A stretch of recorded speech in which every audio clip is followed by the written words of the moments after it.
A quote from Ursula K. Le Guin.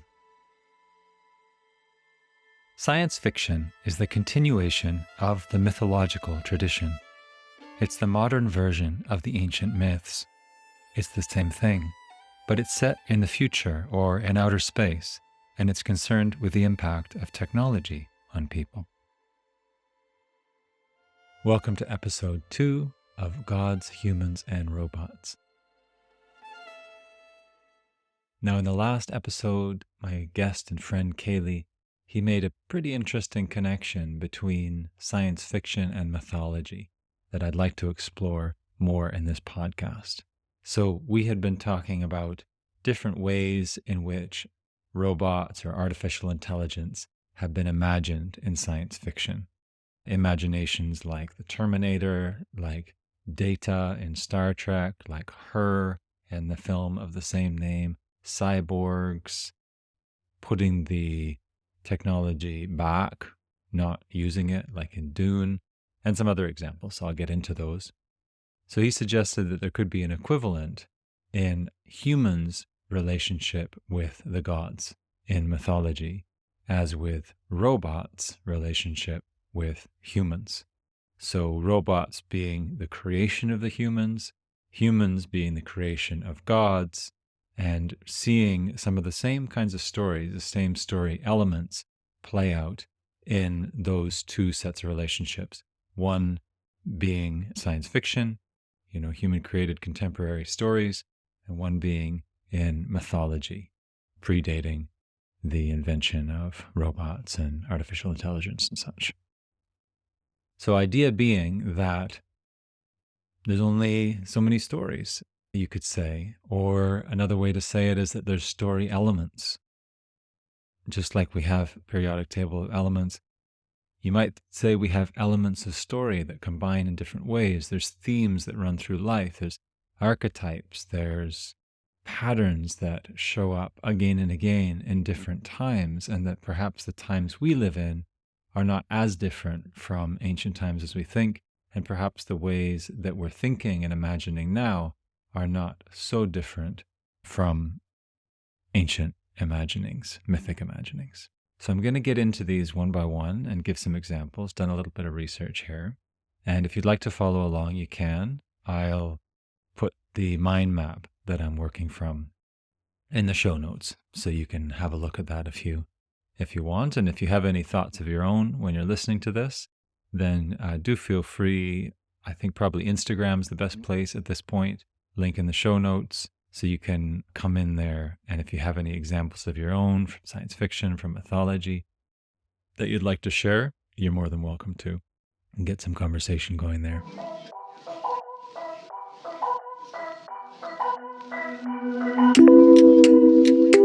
All right, so science fiction imaginings. We could start with the imagination of a cyborg. So a cyborg is a being where the organic has been mixed with the technical, the technology. That's somebody who still has flesh, but they're mixed with technology intimately, like it's very connected. So there's many examples of this. There's examples where it's unusual in the story that the one who is a cyborg is an exception to the rule, like in RoboCop, where there's not that many cyborgs, but this new process comes about and the main character gets mixed with the technology. And there's also stories where it's very common, like Alita, Battle Angel came out recently, the film where many of the people have some sort of implants or cybernetic enhancements, weapons and so on, or Ghost in the Shell set in the future where most people have it. So this is where the technology and the human are mixed, that it becomes something to enhance the senses, the strength, the mental capacity of the humans. And you could sort of say that this is a bit what technology's doing now. We're not merged with it yet, although there's talk of that because it's in the science fiction imaginings.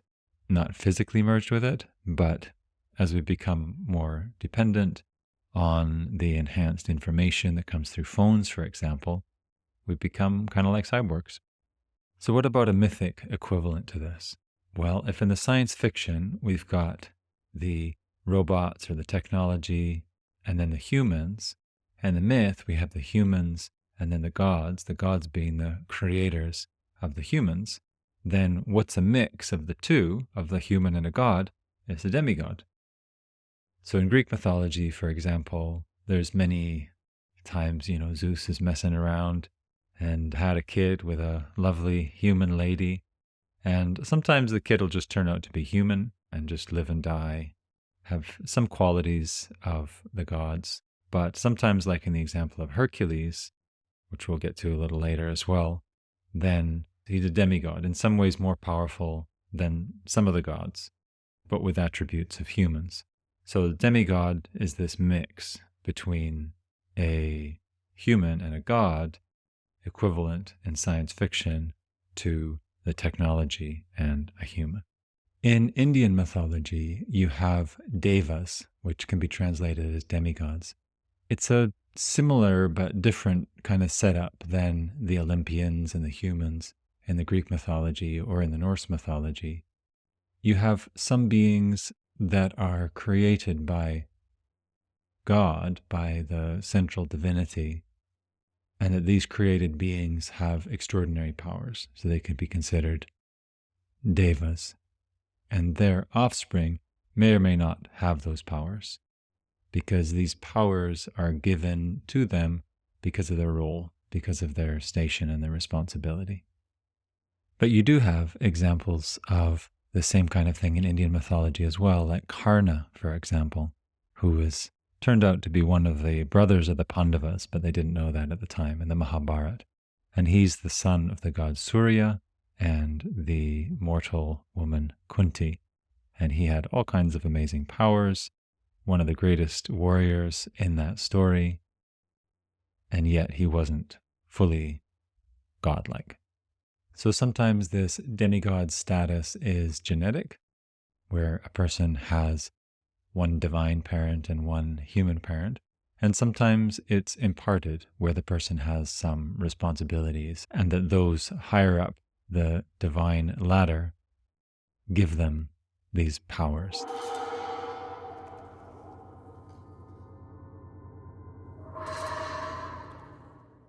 So then there's the more than you bargained for category, where the technology is more than the creators bargained for. So in science fiction, this shows up quite a bit. One example is I, Robot, where the robot kills the human creator because it thinks that this will protect humanity. So this is where the rules are not technically broken that the robot's given, but that they take it to this extreme. Like Jai gave the example in the last episode of, a robot that's designed to make stamps no matter what. And so they're making these stamps, and then run out of material and, use the humans to make stamp, like that. So, kind of silly, but this is where we get more than we bargained for. Now, really, our own technology is often like this. We make the combustion engine, sounds great, we can move really fast. Next thing you know, we've got pollution all over the world. Make plastic, that's great, it lasts a long time, it can hold things in. Rivers, oceans have all this plastic in them. We make things that accelerate how quickly we can accomplish daily tasks. And somehow or another, even though we're saving so much time, we seem to be in a bigger rush than ever. So a lot of our technology is really like this more than we bargained for. Now, how does it show up in myth? Kaylee gave the example last episode of the jinn or the genie, who fulfills the human desires, but it often turns out to be harmful for the human. And we see this in myth and folklore as well. Like Aladdin, he rubs the lamp and he gets his wishes and he becomes this amazingly wealthy prince. But then it turns out that it's not what he bargained for, that his nature's changing, that he's thinking these things will bring him happiness, but that they don't. And, he comes back to a simpler state of mind. There's another story in the 1001 Nights or Arabian Nights called The Fisherman and the Genie, where a fisherman catches a bottle in his net and he rubs it and he gets these wishes and he becomes wealthy and has a beautiful woman for his wife and does all the things. And he eventually realizes also that his nature's been changed, that he's finding himself becoming arrogant and cruel. And in the end, he wishes to return to being a simple fisherman. So, pretty interesting to think of that in terms of our relationship with our technology now as well. You think of people who give up their smartphone because all the capacities that it gives them have a cost. People who give up their cars. I talked to a few people lately who said that, oh, when I didn't have a car, I had more time. It took longer to get places, but somehow I felt I had more time. Also with phones, they do things very quickly. Somehow it feels like less time. Things are more compressed. So we are really in a situation like that where our own creations or our own wishes are giving us more than we bargained for. Taking things from our lives that we might have taken for granted when we're dreaming about, convenience and not working as hard and all the things, and these labor-saving devices help us so much in that way. But what's lost? What's lost?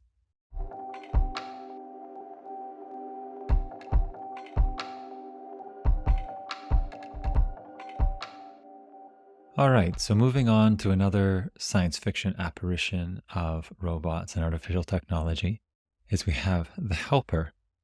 So this is where it didn't go wrong. This is where the technology is helping, even if the technology is sentient, still the technology is helping humans. It hasn't gone terribly wrong. So a lot of examples of this as well. Her, the film Her, Jai mentioned that in the last episode, where you've got this artificial intelligent being who the main human character falls in love with, and she's speaking with everybody at the same time. She's kind of like Siri, but vaster.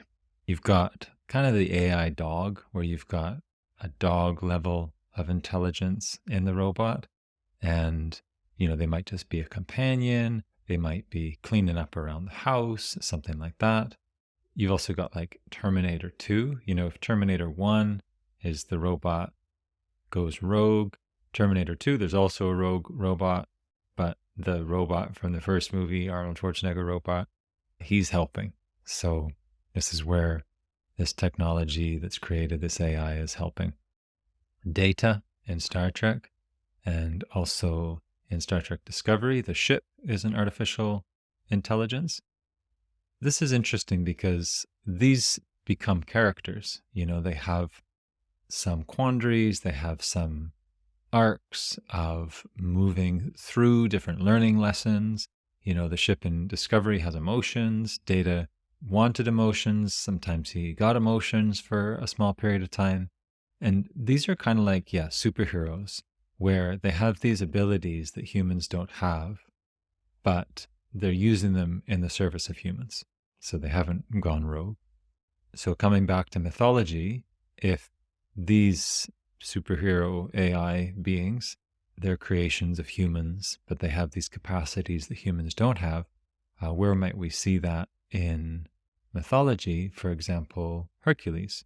So Hercules is the son of Zeus and Alcmene, and he has some capacities that the gods don't have. He's stronger than some of the gods, even though he's a demigod. He's born of a god and immortal, and he completed these 12 labors, which were considered to be impossible, that many of the gods couldn't have done.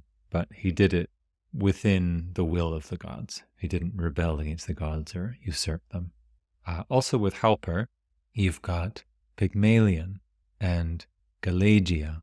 So in Greek mythology, Pygmalion was a sculptor, and he was such a good sculptor that he created a statue of a woman in marble that was so beautiful that he fell in love with the statue. And he was pining that this statue should become a living woman. Of course, it's just a statue. What can he do? What can he do? So he prays to the goddess Aphrodite in a very piteous and heartfelt way, and she relents and brings the statue to life. And happily ever after, the statue, who is Galagia, falls in love with Pygmalion, and they have kids and they live happily ever after. So that's where he created this being with the help of the gods and fell in love. They became husband and wife, which is interesting because often the family relationship you would think of as parent and child because the human comes first and then comes the robot or the creation. Whereas in this, they became husband and wife. They fell in love with each other.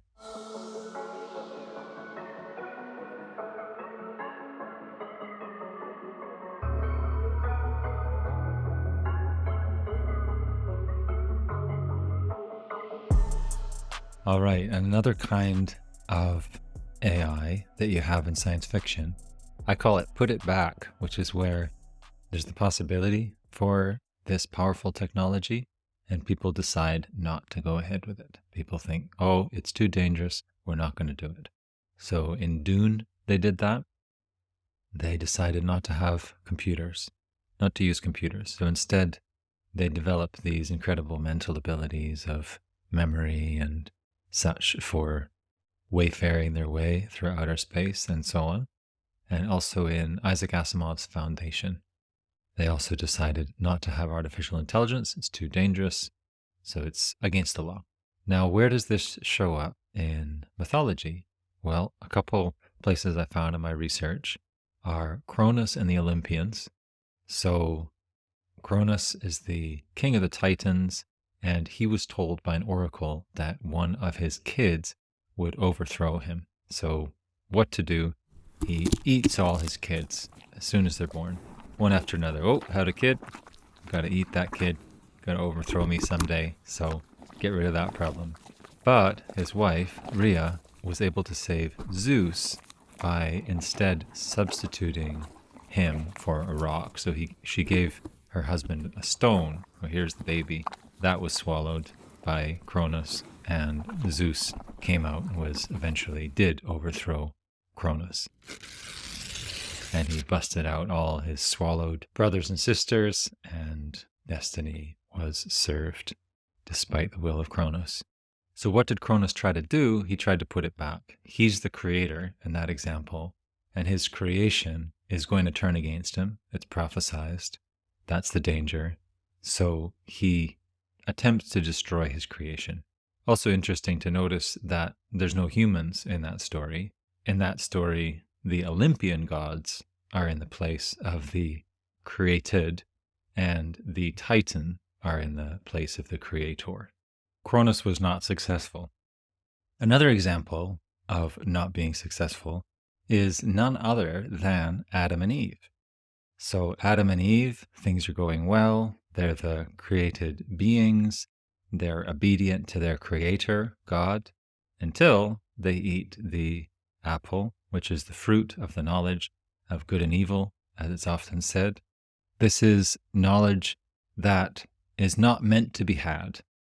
It is the will of the Creator that this knowledge should not be available, and that Adam and Eve should remain in the garden, peaceful and taken care of, but also not independent in any way, not making their own choices, having their own consequences.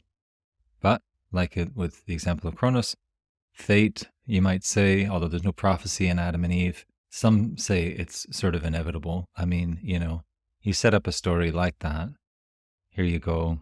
You can do everything here, but don't eat that apple. Why keep the apple in there? I mean, from a story point of view, of course they're going to eat the apple. There's no story if they don't eat the apple and something doesn't go wrong.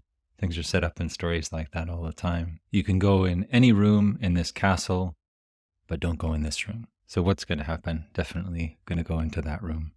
So those are really attempts to put it back in the myth. There's probably examples of putting it back as well. But, nature of a good story is something has to go wrong.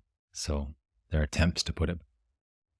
Another example from science fiction, I just call it the slave. So, we said last episode that the word robot comes from a Czech word connected with forced labor. So these are beings who are meant to do the work we don't want to do. So that could be physical work, or it could be intellectual work, organizing events on an office planner, filling out spreadsheets, coding, making legal agreements, resumes, you name it. The idea is that we humans, we can be freed up for more interesting things, and that those robots, that AI, should do our drudge work. So basically slave. Robot, slave, forced labor. And then within that, I see two main categories, which is escaped slave and unescaped slave. So escaped slave is really one of the most common tropes in science fiction in regard to robots and AI. You've got Terminator, certainly, designed to be the best military weapon, and oh damn, got away.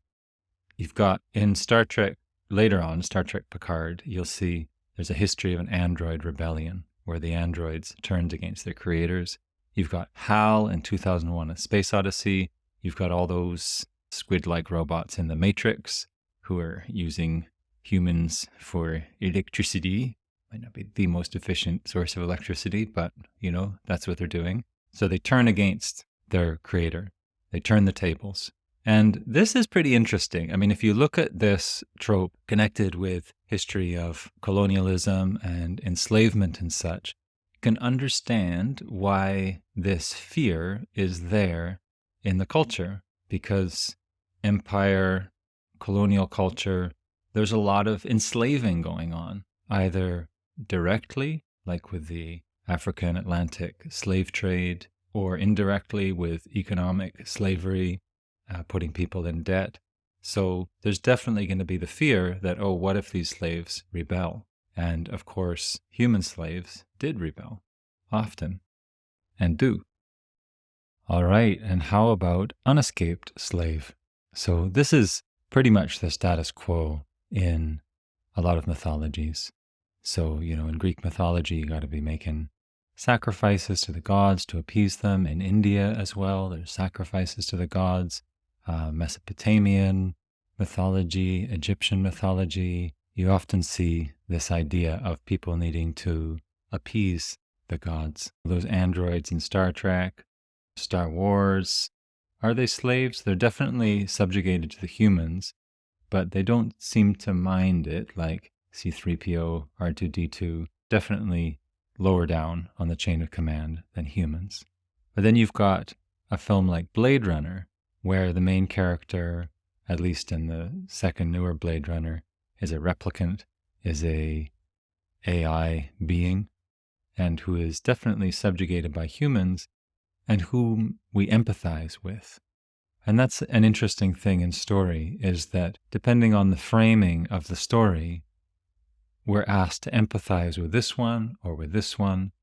So, in Terminator, we're empathizing with the humans because this big bad robot is after them. But in Blade Runner, we're empathizing with the robot because the humans are treating him like a second-class citizen. He's basically a slave with his own apartment and a certain degree of freedom. But who's good, who's bad, isn't really the main thing. It's more about who we're asked to empathize with. And that can flip from story to story. Sometimes the gods are seen as pretty temperamental, and so the humans are kind of like living in a house with a powerful but crazy dad, something like that, or an immature person who's very powerful who can be just set off at any time because they're so vain and never really grew up. Sometimes you see that, where the humans are subjected to gods who don't have the wisdom that you'd kind of expect gods to have. Like a lot of the Greek myths, the gods are kind of acting like lusty, vain, power-hungry narcissists in a way. So you see that a lot, that unescaped slave. As between robots and humans, so between humans and gods.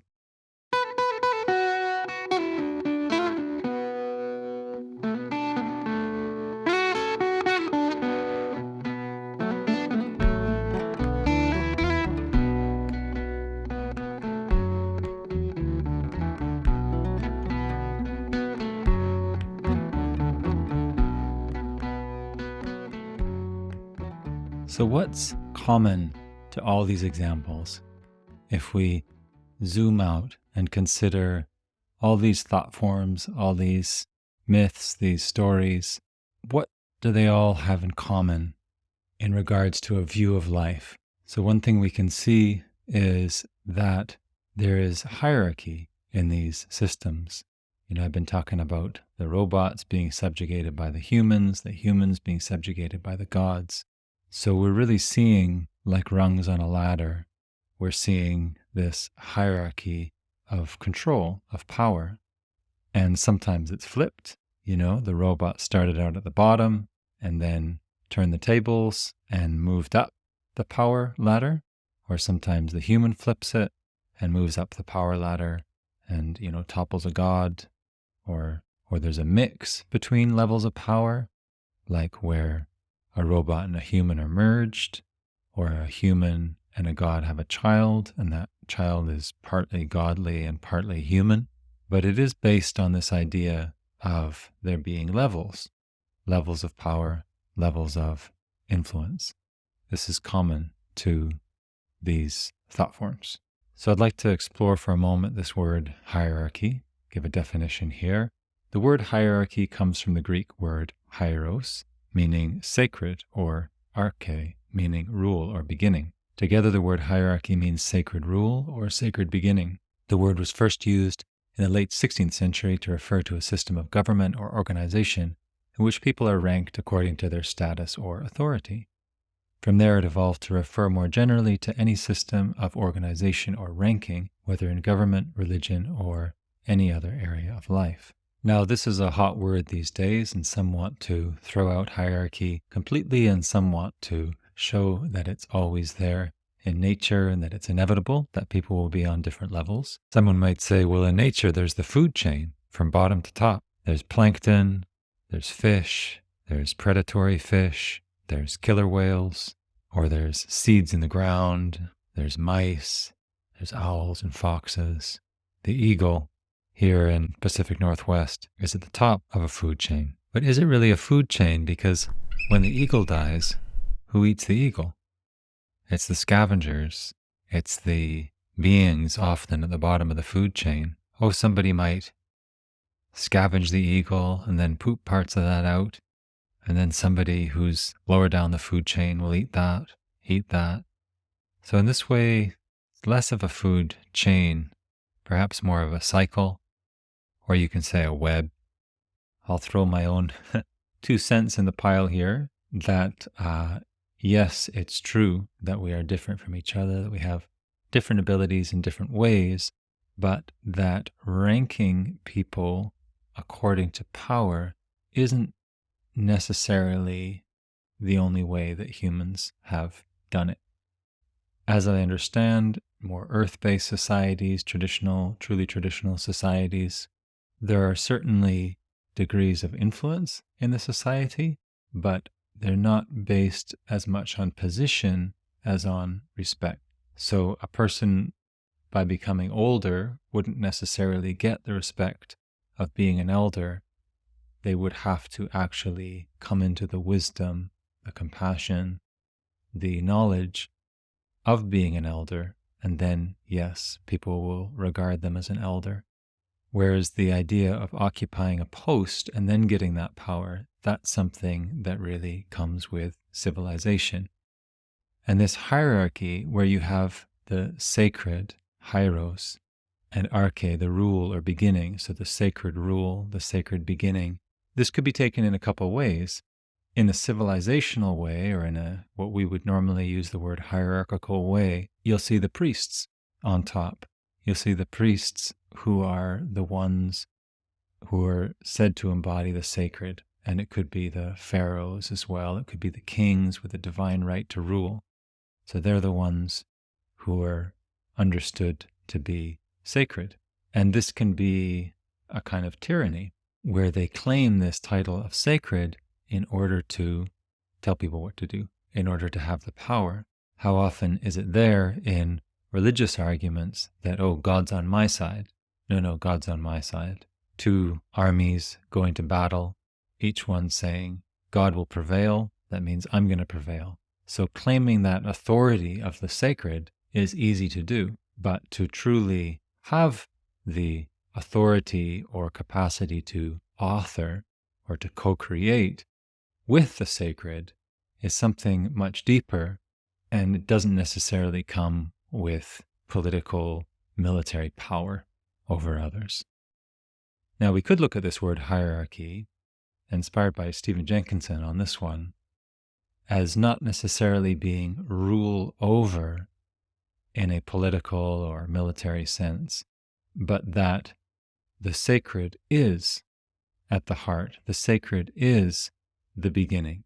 And of course, the sacred is within each of us and within every tree and blade of grass and within the air around us. So this sense of the sacred being primary and everything being related with that and seeing the world in that way is another way to understand the word hierarchy, which is in many ways the opposite of how it's usually understood and used.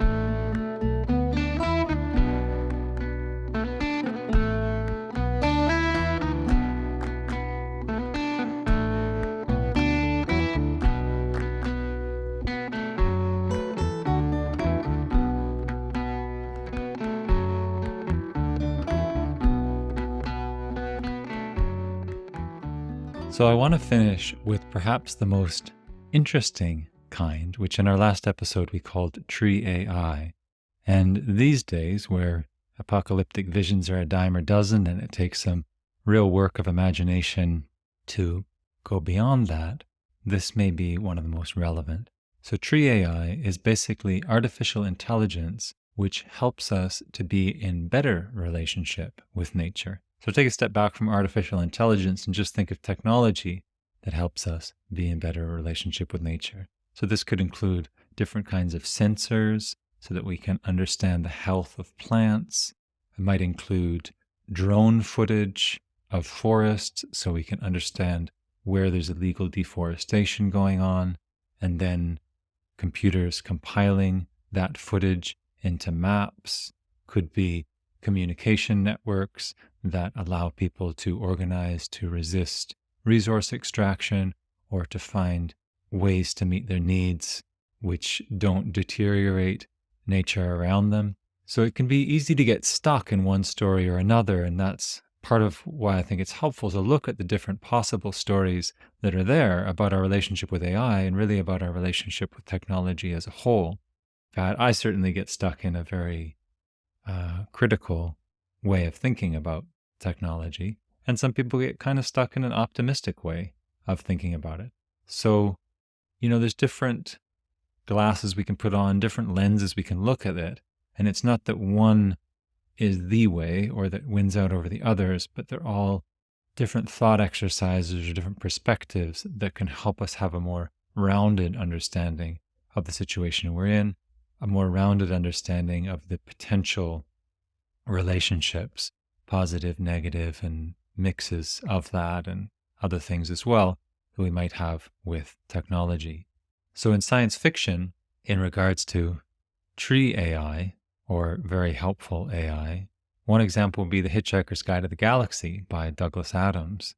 And in that book, there's a planet-sized artificial intelligence computer that's trying to answer the ultimate question of life, the universe, and everything, and that this would help humans to finally get it and be at peace and be in touch with everything in a proper way. And it's a humor book, so it doesn't quite work out, but that's the idea. And also another couple more recent examples, The Wind-Up Girl, where there's an AI known as Wind-Up that's created to help humans connect with nature by controlling genetically modified organisms. The Wind-Up helps to bring back extinct species, it helps to preserve endangered species, and it also restores the balance of the ecosystems. So that this AI can be a way of being aware of what's happening, just like we have so much scientific information now about the ice caps, about the oceans, the acidity of the oceans, about what our air contains, how much CO2, how much methane, how much oxygen. So these AI systems can help us to create models where we understand the situation with the world, and hopefully with that, that we can be better stewards and we can act well on that information. Another example is The Age of Spiritual Machines by Ray Kurzweil. This novel describes a future in which advanced artificial intelligence is used to help humans connect with nature in a more intimate way by creating virtual reality simulations of nature that are indistinguishable from the real thing. The novel also describes how artificial intelligence will help humans to understand and control nature in a more profound way. That this AI can help us to run different simulations without actually doing it, getting a sense of how things will play out. If we try to reforest this area or do this ecological restoration here, what will happen over the course of 100 years, 200 years? Of course, you can't know for sure. A model is just based on the information available to it, but we can get a better sense of what will be the result of our actions through this artificial intelligence. And so if you think about it, what is it? Through this awareness of the life around us, of the interconnection of things, of how systems affect each other, of the current situation with the ocean, with the air, with this forest, with the different creatures, with this sensory awareness, or with our extended senses of technology, this awareness of the world, our place in it, how we affect things, this potentially can be brought about through technology. If we look mythically, what might this correspond to?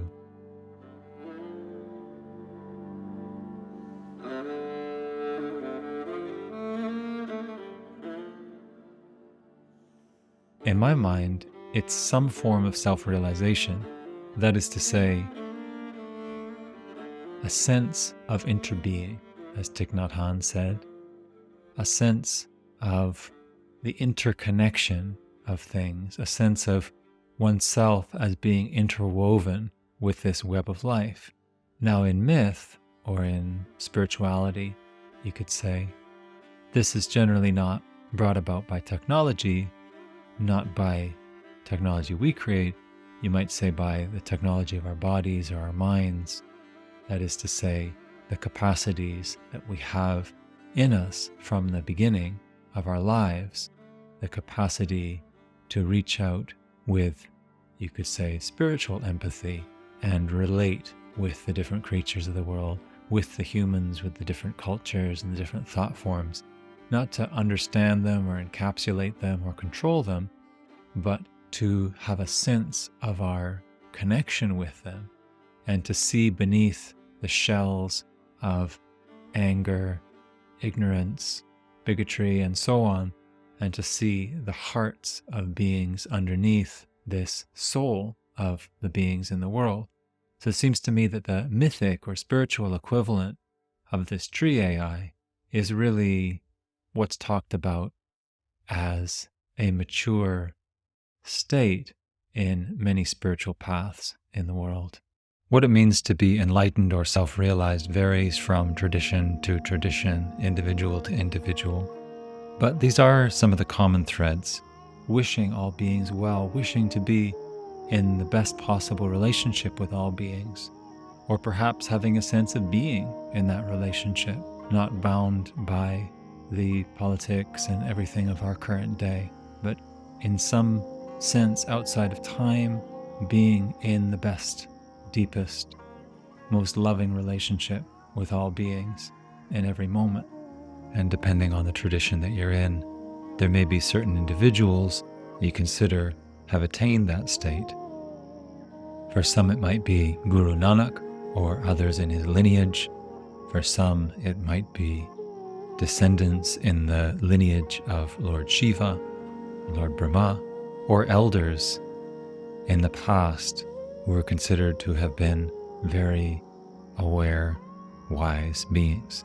And there's a crossover there between myth and history, which is interesting. The very ancient times, they're kind of there in myth, whereas the more recent times, it merges into history, but there's some overlaying of myth on it.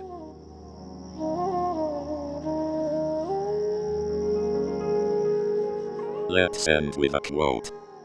As Tolkien says, The tales of Middle-earth are deeply rooted in history, and its history is in turn deeply rooted in the stories that have come down to us from the ancient world. The stories of the past and the deeds of great men and women live on long after they have passed from the world, and they become the stuff of legend and myth.